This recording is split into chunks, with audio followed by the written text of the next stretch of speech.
মেধা পাচার, যে ভালো ভালো স্টুডেন্ট যারা রয়েছে, এই ভালো ভালো স্টুডেন্টগুলোকে বিদেশিরা অনেক ভালো অফার দিয়ে তারা নিয়ে চলে যাচ্ছে। চিন্তা করেন, উন্নত ইউনিভার্সিটি, উন্নত যে শিক্ষা প্রতিষ্ঠান রয়েছে, কর্মের পরিবেশ রয়েছে, ওখানে তারা আমাদের এই যে শিক্ষিত একটা উন্নত জনগোষ্ঠীকে তারা নিয়ে চলে যাচ্ছে, আর তারা ওখানে এস্টাবলিশড হচ্ছে। কিন্তু এর দ্বারা আলটিমেটলি কী ক্ষতি হচ্ছে চিন্তা করেন, যে আমার প্রিয় মাতৃভূমি বিশাল পরিমাণে একটা সম্পদ তারা হারিয়ে ফেলতেছে।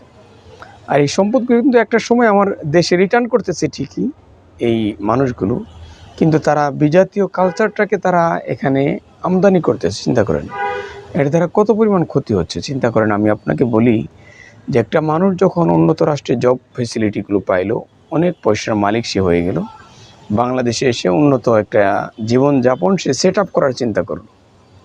কিন্তু সে উন্নত জীবনযাপন সেট আপ করার চিন্তা করলো ঠিকই, কিন্তু ইসলামিক জীবনযাপন সেট আপের প্রতি কিন্তু তার খেয়াল নেই।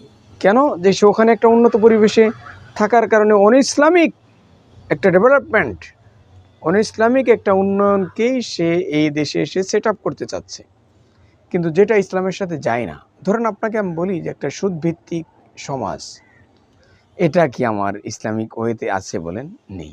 কিন্তু এই সুদভিত্তিক বিষয়টাকে কিন্তু উন্নত রাষ্ট্রগুলো খুব বেশি লালন করে, কিন্তু ওখান থেকে একটা লোক খুব ডেভেলপ হয়ে এসে আমার বাংলাদেশে কিন্তু ওই আইডিয়াটাই সে সেট আপ করতেছে, ডেভেলপ করতেছে।